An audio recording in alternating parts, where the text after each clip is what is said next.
सूर्य सकल शक्तिर आधार, शक्ति, स्फूर्ति, तेज और ऊर्जा प्रदानकारी, ऋतु मानकर नियामक तथा नानादी धार्मिक किंवदंतीर जीवंत देवता।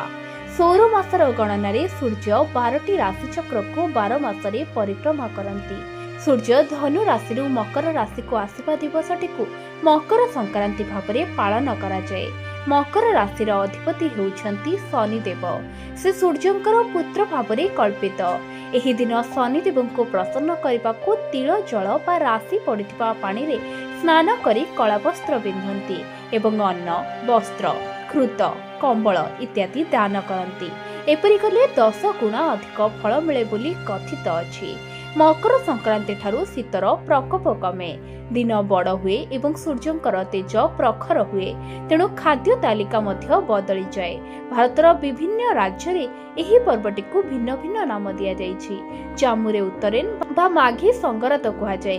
पंजाब रे लोहड़ी, गुजरात और राजस्थान रे उत्तरायण, डोगरी एवं हिमाचल प्रदेश रे खिचड़ी पर्व, उत्तराखंड रे घुघुतिया पर्व, आसाम रे माघ बिहू बा भोगाली बिहू, बिहार रे दही चूरा, मिथिला रे तिल संक्रांति, पश्चिम बंग रे गंगा सागर मेला।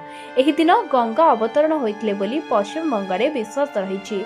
उत्तर प्रदेश रे प्रयागराज रे एही दिन ठारू माघ मेला आरंभ हुए।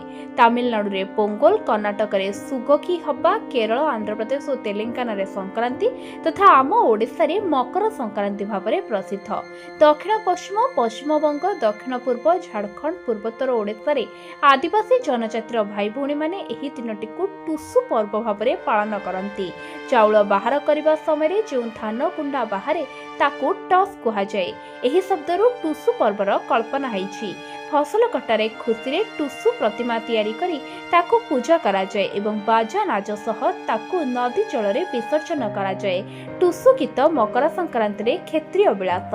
Bureau report ONT news.